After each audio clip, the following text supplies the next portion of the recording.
Shalom Bapak Ibu yang terkasih di dalam nama Tuhan Yesus. Kita mohon mempersiapkan hati dan pikiran kita untuk pada pagi hari ini menjelang siang untuk memulai ibadah pada pagi hari ini.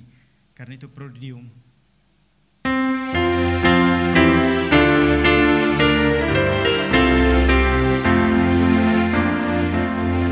Hai mari sembah yang maha besar, nyanyian syukur dalam bergema, perisai umatnya yang maha esa, mulia namanya, katanya megah. Hai masyurkanlah keagungannya, cahaya terang itu jubahnya, gemuruh suaranya di awan kala, berjalanlah dia di badai kencang. Pertolongan kita adalah di dalam nama Allah yang menjadikan langit dan bumi. Turunlah atas kita sekalian anugerah dan damai sejahtera dari Allah Bapa dan anaknya Yesus Kristus Tuhan kita, dan dari pertolongan Roh Kudus. Amin. Shalom jemaat yang terkasih di dalam Tuhan. Kita akan memulaikan ibadah kita, mari kita satu dalam doa. Bapa yang baik, Bapa yang luar biasa, Bapa yang kami panggil dalam nama Tuhan Yesus Kristus, kami kembali lagi datang mengucap syukur kepadamu Tuhan, buat berkat-berkat Tuhan, buat kemurahan Tuhan dalam kehidupan kami sepanjang minggu yang berjalan ini. Tuhan telah menyertai kami, selalu menyertai kami, memberkati kami hingga kami boleh ada sampai saat ini. Ini semua karena pertolongan Tuhan yang luar biasa di dalam kehidupan kami. Saat ini Tuhan, kami mau memuji, memuliakan nama-Mu. Kami mau menyembah Engkau Tuhan. Kami mau beribadah kepadamu Tuhan. Kiranya Engkau mengurapi kami pribadi lepas pribadi, agar apa yang akan kami lakukan saat ini boleh jadi seturut dengan kehendak Tuhan, boleh berkenan di mata Tuhan. Terima kasih Bapa. Kami mau memulaikan ibadah kami dari awal hingga boleh berakhir dengan baik. Kami hanya serahkan semuanya ke dalam tangan Tuhan. Di dalam nama Yesus kami berdoa dan mengucap syukur. Haleluya. Amin. Berita hidup baru saat ini terambil dalam Roma 8 ayat 28. Firman Tuhan, kita tahu sekarang bahwa Allah turut bekerja dalam segala sesuatu untuk mendatangkan kebaikan bagi mereka yang mengasihi Dia, yaitu bagi mereka yang terpanggil sesuai dengan rencana Allah. Amin. Puji Tuhan, mari kita mengangkat pujian, ku nyanyi haleluya.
nyanyi haleluya. Ku nyanyi haleluya,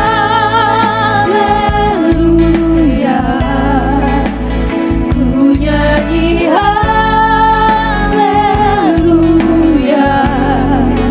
Sungguh kau hebat, ajaib perkasa perbuatanmu. Hidupku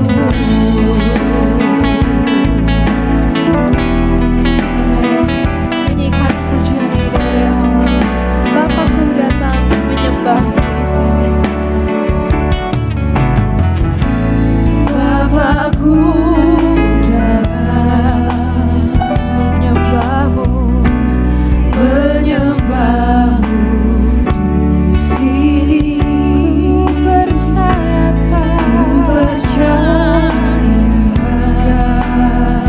ada bagiku.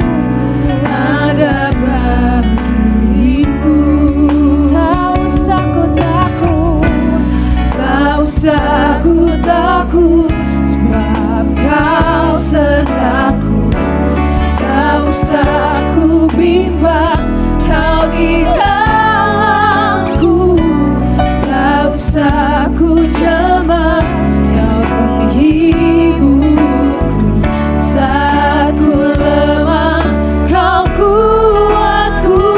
Nyanyi haleluya, ku nyanyi haleluya,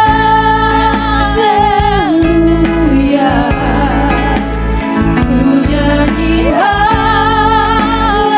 haleluya.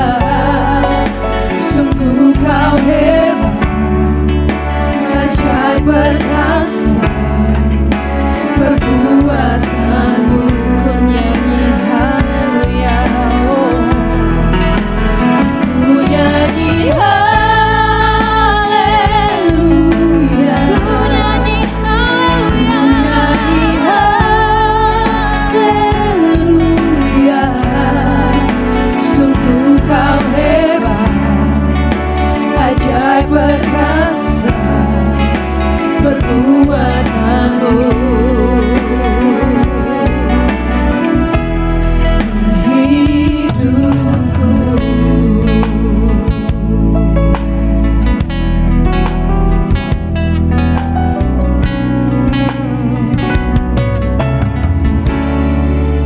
Amin. Puji Tuhan. Kita angkat pujian. Yesus, Engkau juru selamatku. Mari kita nyanyikan pujian ini sama-sama.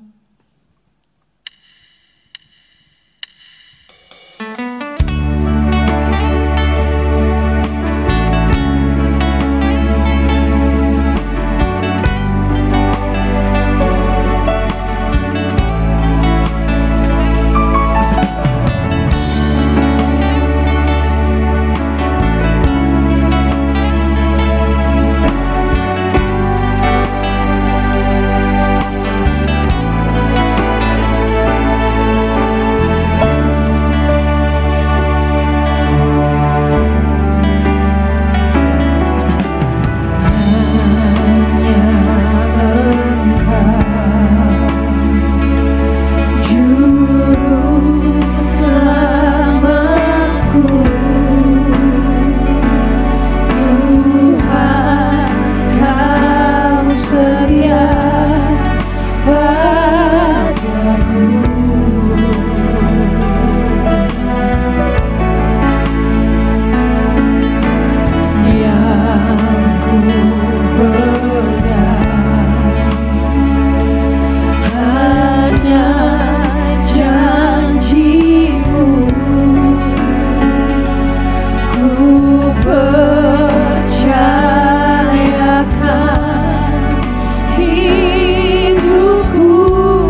dan sahabatku,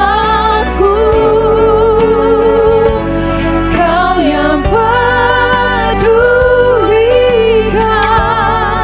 seluruh hidupku, walau letih lembah, walau lewati lembah, aku tak ditinggalkan. Yesus kekuatan di hidupku, ku sembah Allahku, ku sembah Kau Allahku, Bapa dan sahabatku, Kau yang pedulikan seluruh hidupku, walau lewati lembah, walau lewati lembah, aku tak ditinggalkan. Yesus kekuatan di hidupku, Yesus kekuatan, Yesus kekuatan di hidupku, Yesus kekuatan, Yesus kekuatan di hidupku. Amin. Yesus kekuatan di hidupku. Puji Tuhan, jemaat Tuhan dipersilakan duduk. Kita akan mengangkat pujian Bila Kulihat Bintang Gemerlapan dan bunyi guru riuh kedengar. Mari sama-sama kita nyanyikan pujian ini.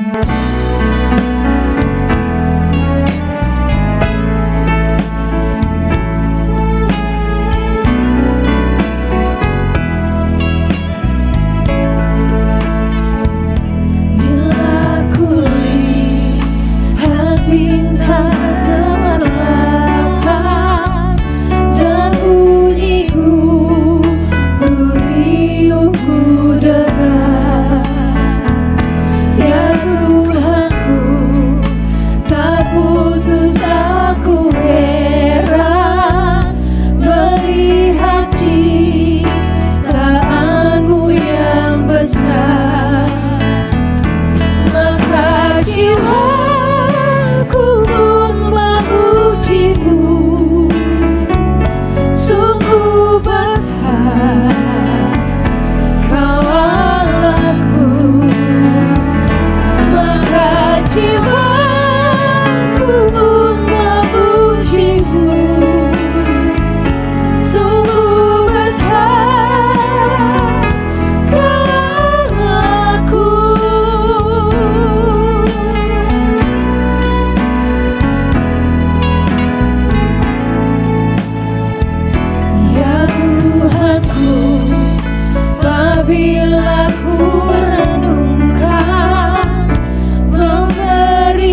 kita untuk menerima firman Tuhan. Mari kita akan mengangkat pujian, tiada ternilai salib-Mu Tuhan.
Salam Bapak Ibu yang terkasih di dalam nama Tuhan Yesus. Sebelum kita mendengarkan firman Allah, kita berdoa.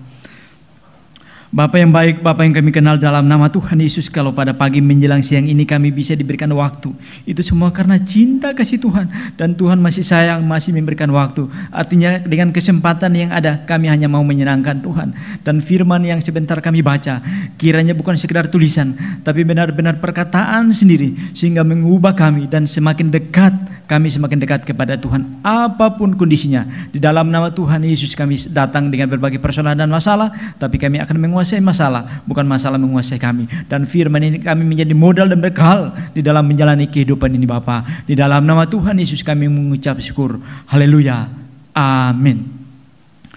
Tiba saatnya kita akan membaca firman Allah. Bapak Ibu yang terkasih, kalau sudah mempersiapkan firman Allah, kita akan membaca firman Allah di dalam Ayub pasal 10 ayat 1 sampai dengan 22. Judul, apakah maksud Allah dengan penderitaan? Aku telah bosan hidup, aku hendak melampiaskan keluhanku, aku hendak berbicara dalam kepahitan jiwa, aku akan berkata-kata Allah, jangan mempersalahkan aku, beritahukanlah aku mengapa engkau berperkara dengan aku. Apakah untungnya bagimu mengadakan penindasan, membuat hasil jerih payah tanganmu, sedangkan engkau mendukung rancangan orang fasik? Apakah engkau mempunyai mata badani? Samakah penglihatanmu dengan penglihatan manusia? Apakah hari-harimu seperti hari-hari manusia, tahun-tahunmu seperti hari-hari seorang laki-laki? Sehingga engkau mencari kesalahanku dan mengusut dosaku, padahal engkau tahu bahwa aku tidak bersalah, bahwa tidak seorang pun dapat memberi kelepasan dari tanganmu. Tanganmulah yang membentuk dan membuat aku, tetapi kemuliaan engkau berpaling dan berhak membinasakan aku. Ingatlah bahwa engkau yang membuat aku dan tanah liat, tapi engkau berhak menjadikan aku debu kembali. Bukankah engkau yang mencurahkan aku seperti air susu dan mengentalkan aku seperti keju? Engkau mengenakan kulit dan daging kepadaku, seperti menyalin aku dengan tulang dan urat. Hidup dan kasih setia kau karuniakan kepadaku, dan pemeliharaanmu menjaga nyawaku. Tetapi inilah yang ku sembunyikan dalam hatiku. Aku tahu bahwa inilah maksudmu. Kalau aku berbuat dosa, maka engkau akan mengasihi aku, dan engkau tidak akan membebaskan aku pada kesalahanku. Kalau aku bersalah, celakalah aku, dan kalau aku benar, aku tak akan berani mengangkat kepalaku, karena kenyang dengan penghinaan dan karena melihat sengsaraku. Kalau aku mengangkat kepalaku, maka seperti singa engkau akan memburu aku dan menunjukkan kembali kuasamu yang ajaib kepadaku. Engkau telah mengajukan saksi-saksi baru terhadap aku. Engkau memperbesar kegeramanmu terhadap aku, dan pasukan-pasukan baru, bahkan bala tentara melawan aku. Mengapa engkau menyebabkan aku keluar dari kandungan? Lebih baik aku binasa sebelum orang melihat aku. Maka aku seolah-olah tidak pernah ada dari kandungan ibu dan langsung dibawa ke kubur. Bukankah hari-hari umurku hanya sedikit? Biarkanlah aku supaya aku dapat bergembira sejenak, sebelum aku pergi dan tidak kembali lagi ke negeri yang gelap, kelam, pekat, ke negeri yang gelap gulita, tempat yang kelam, pekat dan kacau balau, di mana cahaya terang serupa dengan kegelapan. Demikian firman Tuhan yang dikatakan berbahagialah bukan setiap kita yang rajin membaca, tapi melakukan firman dimanapun kita berada. Firman Tuhan pada pagi hari ini diberikan tema untuk kita semua, di manakah Tuhan saat coronavirus 19 menyerang dunia. Ayub 10 ayat 1 sampai dengan 22. Sekilas tentang coronavirus 19. Siapakah di antara kita yang tidak mengenal COVID-19? Pasti kita semua mengenal virus ini dan tidak asing di dalam kehidupan kita sekarang.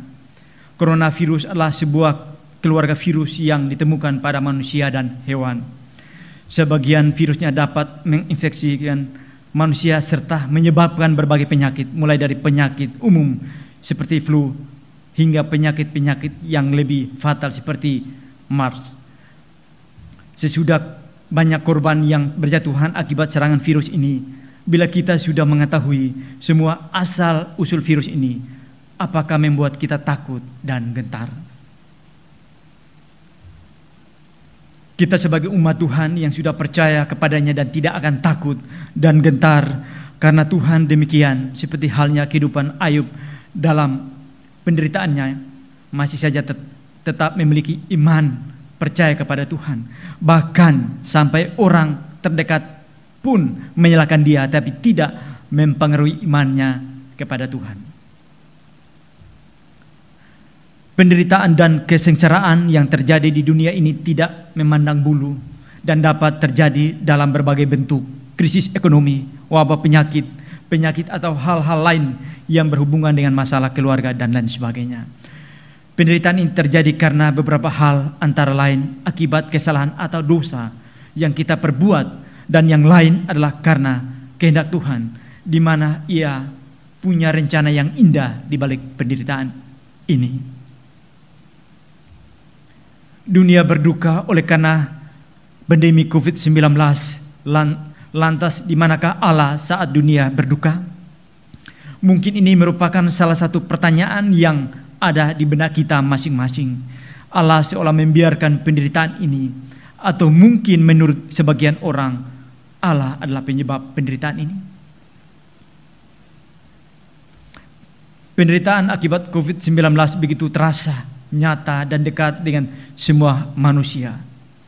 Ketakutan, kekhawatiran, bahkan air mata membanjiri kehidupan manusia. Tidak ada tempat di dunia ini yang 100% dapat terhindar dari pandemi ini. Tidak perlu memberikan bukti yang terlalu valid.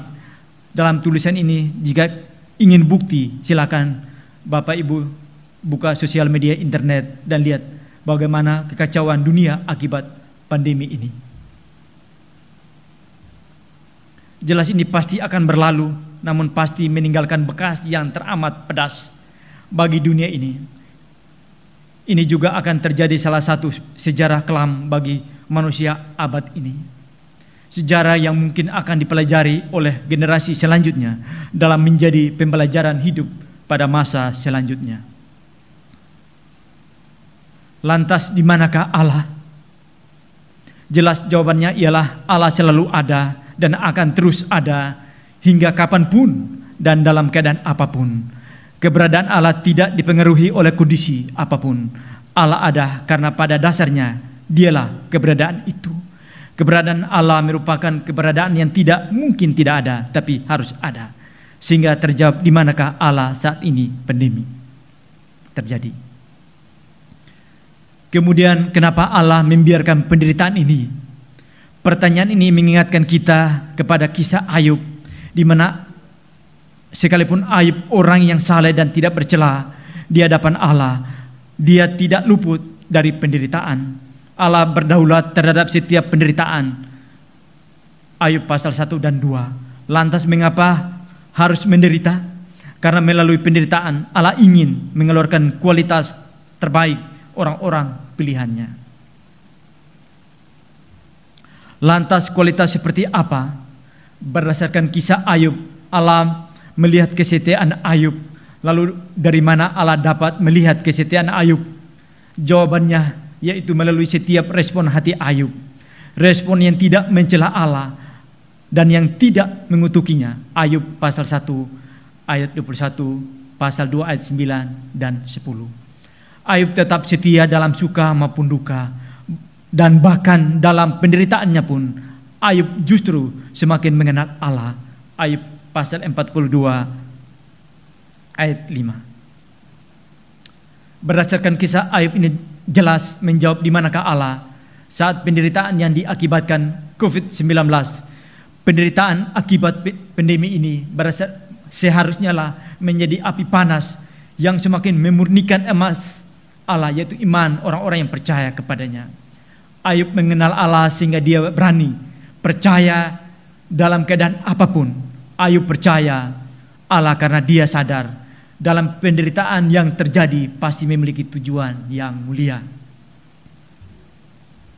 Bagi orang percaya, penderitaan adalah bagian kehidupan di dunia ini. Kristus tidak hanya memanggil kita untuk percaya saja, melainkan juga ikut menderita bersamanya. Filipi 1 ayat 29. Jika kita telah mengenal Allah, maka respon kita saat penderitaan melanda seharusnya seperti Ayub, yaitu tidak menyalahkan Allah, namun tekun pada pengharapan yang membawa pada pemulihan yang tidak mengecewakan. Roma 5 ayat 4, Ayub 42 ayat 7 hingga 17. Umumnya kita penderitaan sudah mencapai puncaknya, sehingga seringkali kita tidak tahan, keluhan demi keluhan akhirnya keluar dari mulut kita. Seperti Ayub pun berkata dalam keputusasaannya, aku telah bosan hidupku, aku hendak melampiaskan keluhanku, aku hendak berbicara dalam kepahitan. Jiwaku, mengapa engkau menyebabkan aku keluar dari kandungan? Lebih baik aku binasa sebelum orang melihat aku. Ayat 1 dan 18. Ayub pun menyesal mengapa ia dilahirkan ke dunia bila hanya menanggung penderitaan. Ia pun menganggap bahwa Tuhanlah yang menindasnya, bahkan menuduhnya telah berkompromi serta mendukung orang fasik. Perhatikan perkataannya, apakah untungnya bagimu mengadakan penindasan, membuang hasil jeripaya tanganmu, sedangkan engkau mendukung rencana orang fasik. Ayub pasal 10 ayat 3. Kita juga sering berbuat seperti Ayub dengan mengatakan, Tuhan, mengapa kau izinkan hal ini terjadi? Mengapa orang fasik itu malah engkau berkati? Itulah tuduhan tidak langsung yang kita lontarkan kepada Tuhan. Itulah tuduhan tidak langsung yang kita lontarkan kepada Tuhan. Banyak contoh dalam Alkitab yang mengisahkan kesuksesan atau kesengsaraan. Selain Ayub dalam Alkitab, Yusuf sebelum menjadi penguasa di Mesir dan menjadi penolong bagi keluarga dan bangsa harus mengalami penderitaan berat, bukan? Dibuang ke sumur, dijual menjadi budak di Mesir, dimasukkan ke penjara karena fitnah dari istri Potifar, kemudian dilupakan oleh juru minuman Firaun. Masih banyak lagi penderitaan Yusuf yang dilalui sebelum menjadi penguasa di Mesir. Seringkali kita mengenapi rencana indah dari Tuhan, terjadi proses dan persiapan terlebih dahulu. Jadi berhentilah menyalahkan Tuhan dan jangan berkali-kali menuduhnya jahat, sebab Allah turut bekerja dalam segala sesuatu untuk mendatangkan kebaikan bagi mereka yang mengasihi Dia. Roma 8 ayat 28. Seperti kualitas emas yang dimurnikan melalui tempaan untuk mendapatkan kualitas emas yang murni dan yang baik. Di akhir cerita Ayub, Allah memulihkan kehidupannya, bahkan melipat gandakan kekayaan.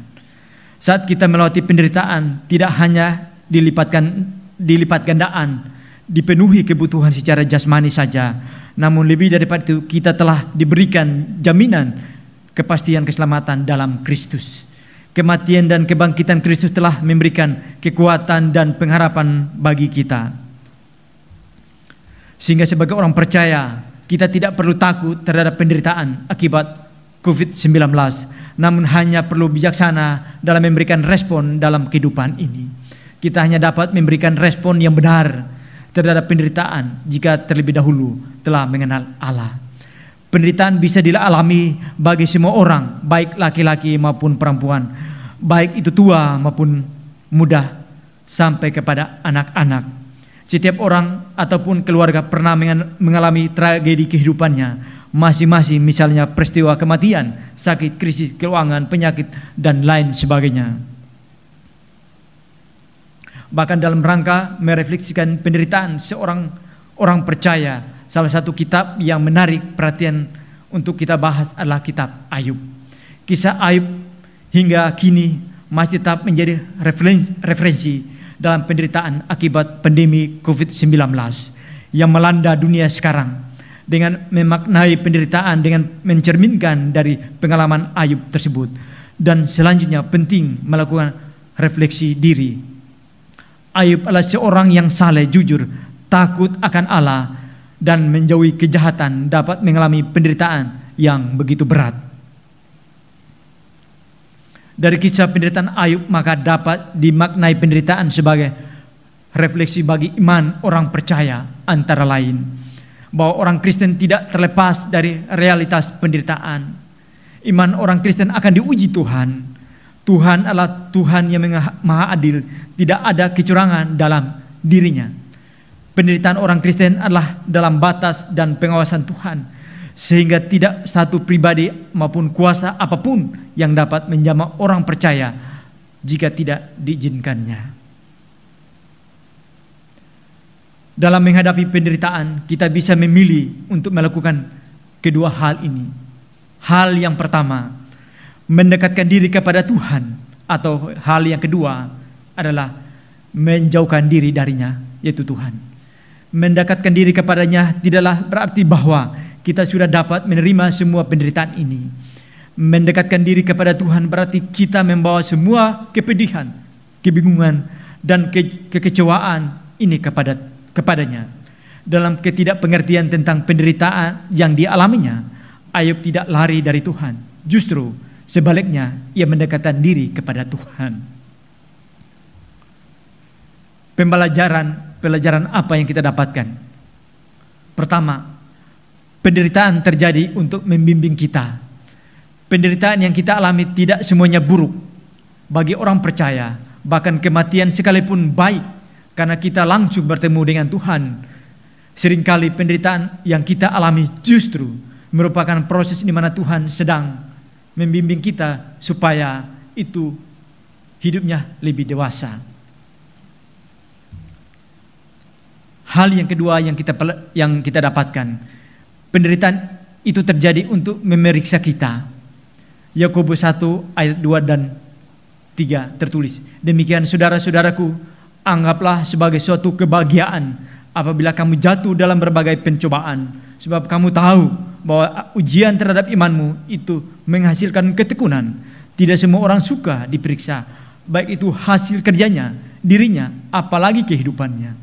Seringkali karena kita merasa begitu gengsinya, sehingga tidak pernah mau mengaku bahwa kita sendiri sesungguhnya punya banyak kelemahan dan kesalahan. Ketika penderitaan dialami oleh seseorang, maka ia perlu mengundang Tuhan untuk memeriksa dirinya. Hal yang ketiga, pembelajaran untuk kita dapati. Penderitaan itu terjadi untuk mengoreksi kita. Setelah diperiksa, maka akan diketahui di mana terletak kesalahannya. Nah, kalau sudah diketahui kesalahannya, lalu tidak diobati, selain tidak pernah akan pulih juga karena menimbulkan bahaya yang lebih parah. Mazmur 119 ayat 71 hingga ayat 72 berbunyi, bahwa aku tertindas, aku baik bagiku, supaya aku belajar ketetapanmu. Taurat yang kusampaikan adalah baik bagiku, lebih daripada ribuan keping emas dan perak. Memang rasanya tidak menyenangkan tatkala kesakitan dan penderitaan itu terjadi. Namun sesungguhnya itu kita akan rasakan bahwa sesungguhnya kita pasti melewati ini semua. COVID-19 adalah sebuah realita yang harus kita hadapi sekarang ini dengan mendekatkan diri kepada Tuhan. Belajarlah dari Ayub, meski menderita tetap dekat kepada Tuhan dan akhirnya keluar dari penderitaan dan dipulihkan. Amin.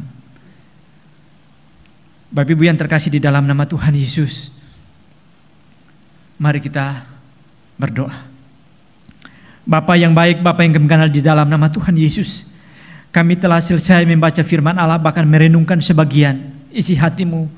Hamba sadar bahwa hamba tidak bisa memuaskan anak-anak-Mu yang duduk diam dan dengar, baik itu yang di rumah maupun di perjalanan atau dimanapun berada saat ini, yang tetap mendengarkan firman Allah ini. Seorang Ayub yang manusia biasa, dia bisa melewati penderitaan, dia kuat dan bisa lewati. Kami percaya bahwa kami tatkala mendengarkan firman ini, kami akan diteguhkan dan kami tidak akan gentar apapun kondisinya, termasuk COVID-19 melanda bangsa kami dan dunia ini. Kami tidak akan takut dengan keadaan apapun. Kami punya Tuhan yang tetap melindungi kami, karena kami sadar bahwa mati dan hidup adalah milik Tuhan. Di dalam nama Tuhan Yesus kami akan menguasai ketakutan, bukan ketakutan menguasai kami, dan kami berjalan apapun dengan keadaan apapun bersama dengan Tuhan Yesus, Tuhan dan Juru Selamat kami yang hidup. Haleluya. Mari kita berdoa. Bapa kami yang di surga, dikuduskanlah namamu, datanglah kerajaanmu, jadilah kehendakmu di bumi seperti di surga. Berikanlah kami pada hari ini makanan kami yang secukupnya, dan ampunilah kami akan kesalahan kami, seperti kami juga mengampuni orang yang bersalah kepada kami. Dan janganlah membawa kami ke dalam pencobaan, tapi lepaskanlah kami daripada yang jahat. Karena Engkau yang punya kerajaan dan kuasa, kemuliaan sampai selama-lamanya. Amin. Bapak Ibu yang kekasih di dalam nama Tuhan Yesus, marilah kita mempersiapkan hati dan pikiran kita untuk menjamu perjamuan kudus pada pagi hari ini.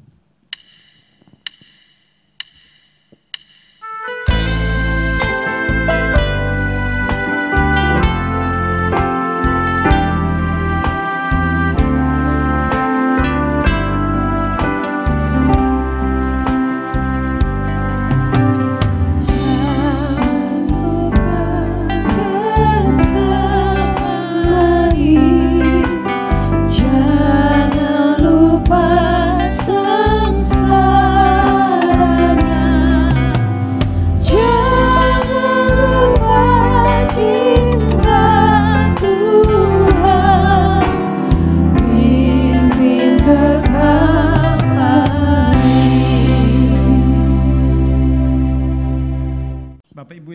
dalam nama Tuhan Yesus, dimanapun berada, marilah kita mempersiapkan roti yang sudah kita persiapkan. Marilah kita bangkit berdiri dan kita angkat roti setinggi-tingginya. Sebelum kita makan, kita mendengarkan firman Allah. Sebab apa yang telah kuteruskan kepadamu telah aku terima dari Tuhan, yaitu bahwa Tuhan Yesus pada malam waktu ia diserahkan mengambil roti, dan sesudah itu ia mengucap syukur atasnya, ia memecah-mecahkannya dan berkata, inilah tubuhku yang diserahkan bagi kamu, perbuatlah ini menjadi peringatan akan aku. Di tangan kita adalah roti, namun sesungguhnya melambangkan tubuh Kristus yang suci dan kudus dan maha mulia itu. Seharusnya lah kita dihukum, bahkan mati, tapi karena kasih karunia yang tak terbatas, Yesus mau datang untuk menyelamatkan kita orang berdosa. Roti adalah lambang tubuh Kristus yang suci. Karena itu, sekalipun dosamu merah seperti kermisi, akan menjadi putih seperti bulu domba. Marilah kita makan roti ini dengan rasa takut akan Tuhan.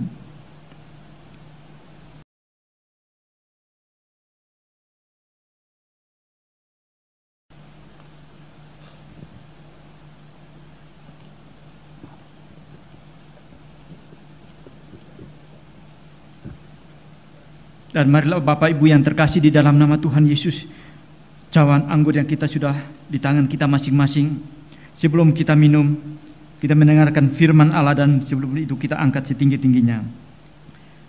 Demikian juga ia mengambil cawan sesudah makan, lalu berkata, cawan inilah perjanjian baru yang diserahkan oleh darahku. Perbuatlah ini setiap kali kamu minumnya menjadi peringatan akan aku.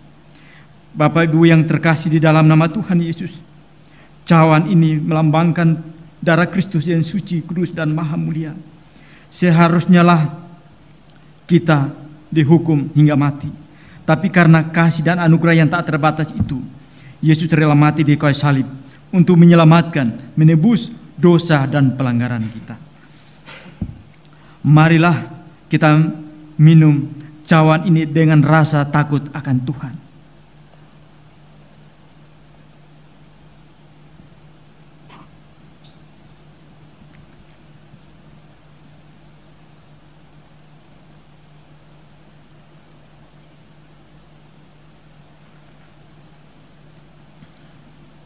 Bapak Ibu yang terkasih di dalam nama Tuhan Yesus, kita telah selesai mengadakan perjamuan kudus. Marilah kita berdoa masing-masing. Kita sadar bahwa harusnya kita dihukum, tapi karena kasih, sehingga hari ini kita lah orang-orang yang merdeka, yang sudah tidak dibelenggu oleh apapun. Kita adalah orang-orang merdeka. Marilah kita berdoa. Bapa yang baik, Bapa yang kami kenal dalam nama Tuhan Yesus, pada pagi hari ini menjelang siang kami telah selesai mengadakan perjamuan kudus.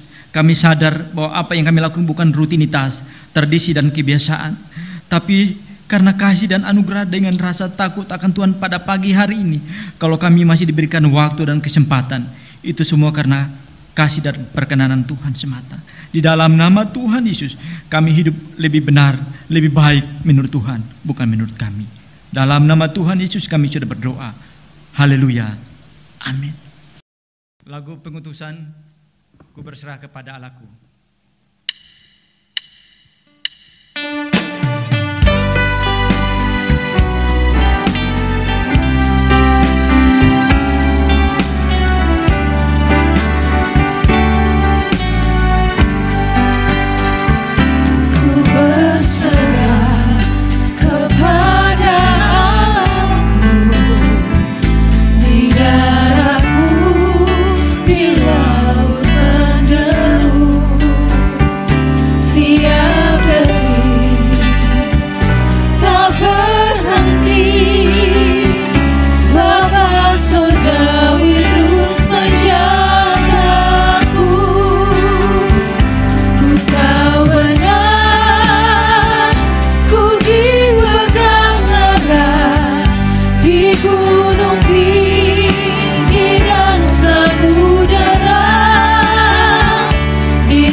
Bapak Ibu yang terkasih di dalam nama Tuhan Yesus, siapkan hati dan terimalah berkat. Adapun anugerah dari Allah Bapa dan kasih dari Tuhan Yesus Kristus serta persekutuan dari Roh Kudus menyertai saudara-saudara sekalian mulai dari saat ini sampai Yesus Kristus datang kembali, bahkan sampai selama-lamanya. Amin.